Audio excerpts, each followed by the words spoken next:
See this keyboard? This right here has changed how I think about gaming keyboards completely. Hello everyone, Sheltek, and welcome back to another video. Today we're taking a look at the MelGeek MADE68 Ultra V2, a 68 key Hall effect magnetic switch keyboard from a brand that's been building serious keyboards since 2014. I've been on 75% mechanicals for a while now, and I thought I knew what a good keyboard felt like. I was wrong. Today we're doing the full breakdown, unboxing, design, switches, sound tests, software, gameplay, and whether it's worth it to you for over $200. So let's get into it. So the packaging of the MADE68 Ultra sets the tone immediately.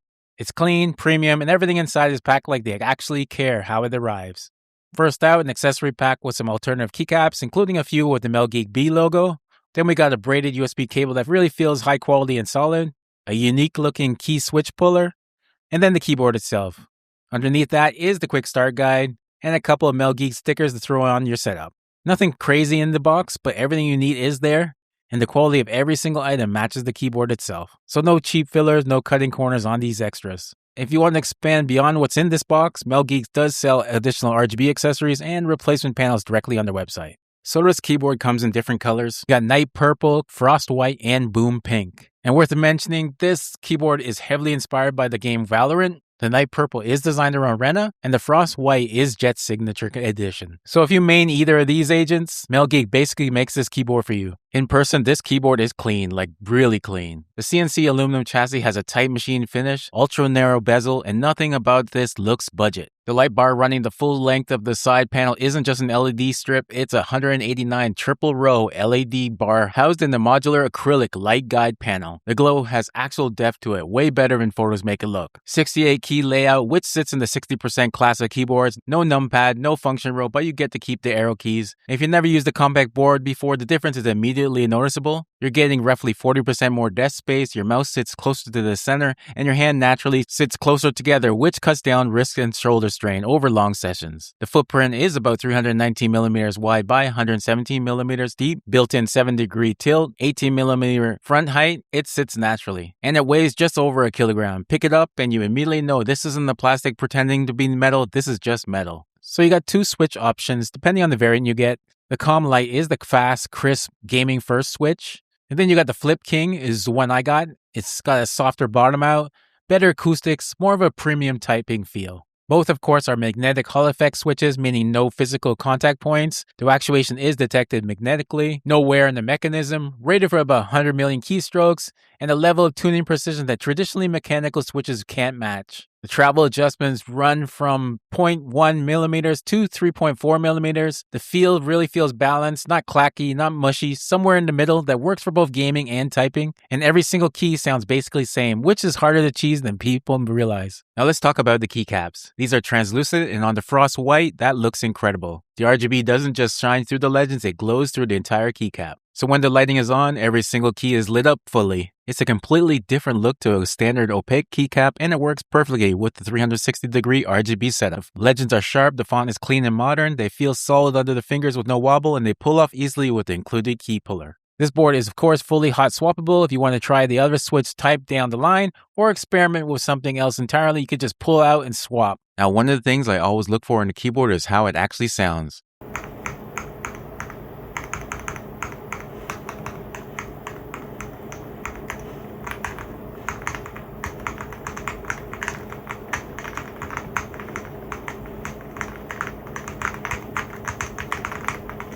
So what's actually making it sound so good? Inside, you got a silicone dampening gasket mount, 6 pairs of silicone coaxial dampening points that absorb impact and give the key press a slightly give rather than a hard stop. On top of that, 5 layers of foam, including pour-on foam, silicone rings, and latex foam layers. The whole point of all that foam is to kill hollow cavity echo and get that clean, deep sound on every press. The aluminum chassis adds weight and rigidity, so nothing flexes, nothing creaks, and the 360-degree vibration isolation means the whole board stays stable even when you're hammering keys hard. For $259, this level of internal engineering is not a given. So let's look at the performance specs. It's got 8,000 Hz polling rate, 0.125 millisecond latency. That's really flagship level. But the more interesting thing is what's under the hood, the multi-MCU distribution architecture. Instead of one processor queuing everything up, key readings, processing, and signal transmissions are handled across multiple chips in parallel. MelGeek claims this makes it 150% faster response and 500% quicker scanning compared to a single chip setup. What that means in practice, during rapid multi-key inputs, the system more stable and less likely to drop or delay a scan.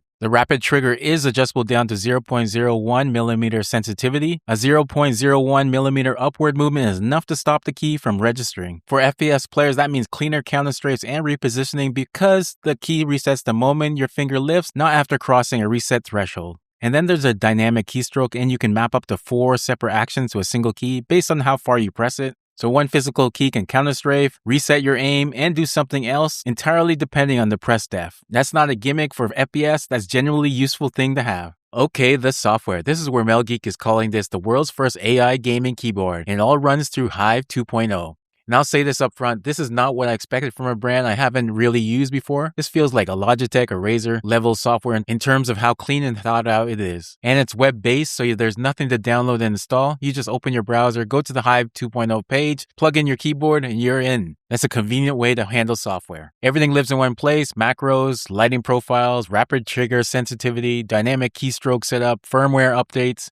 You're not hunting through the sub-menus or downloading 3 different apps. It's all right here. Music rhythm mode visualizes your auto output. Whatever you're playing, whatever voice chat is happening, whatever sound effects are firing, the keyboard reacts to it all. And I need to say this, the RGB on this keyboard is the brightest I've ever seen on any keyboard. It's really a statement piece for your desk, and I don't mean just in the dark room. This thing is bright even in a well-lit room. The newest feature is the AI lighting generator. You type a description, a style, or a mood, and the AI generates a custom ambient lighting effect to match. I typed in a few different descriptions and the results were surprisingly good. It's a fast way to get something genuinely unique without manually building a lighting profile. And the real-time game sync currently works with Valorant, with more games coming through firmware updates. The lighting reacts to hero skills, combat events, and in-game announcements in real time. So if you play Valorant, this is probably the flashiest feature in the whole package. Beyond all that, you got 50 plus built-in lighting presets, and MelGeek says there are hidden secret modes in the keyboard you can discover for yourself, and I'm not going to spoil that for you. This keyboard is so heavily optimized and tied into it, I figured I owed it to you guys to actually try it. And look, I'm not good at Valorant, I'll be upfront about that, but even as someone coming in fresh, the responsiveness was immediately noticeable. The counter-strafing felt cleaner than it had any right to for someone at my skill level in this game. The keyboard is doing its job, whether or not the player is. And honestly, MelGeek's whole thing is play for fun, not to win. That actually resonates with me. I'm not grinding rank. I'm not chasing leaderboards. I play because I enjoy it, and this keyboard fits that perfectly. It gives you every performance advantage available, but it doesn't take it too seriously. It's really built for people who love gaming, not just people who need to win. Although I'm not going to lie, winning does feel pretty good too.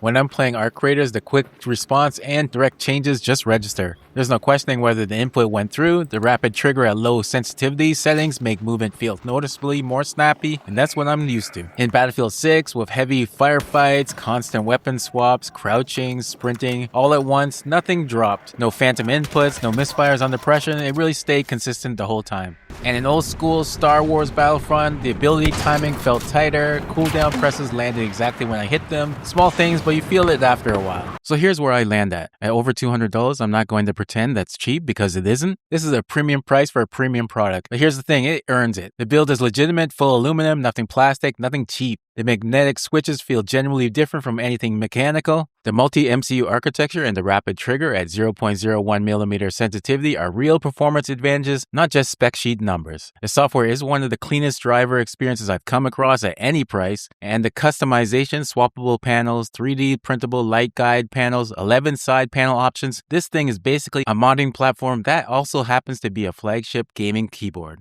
One thing worth noting, there are no dedicated function keys on this board, and honestly, that's a deliberate call by MelGeek. Gamers don't need F keys during gameplay. You want the keys to actually matter, nothing extra coming in the way. Link is in the description. If you're gaming on this or comparing it to something else, drop it in the comments. I actually want to know. If you want to check out another keyboard review, I got one linked right up here. Like if this helped, subscribe if you're new, and I'll catch you in the next one.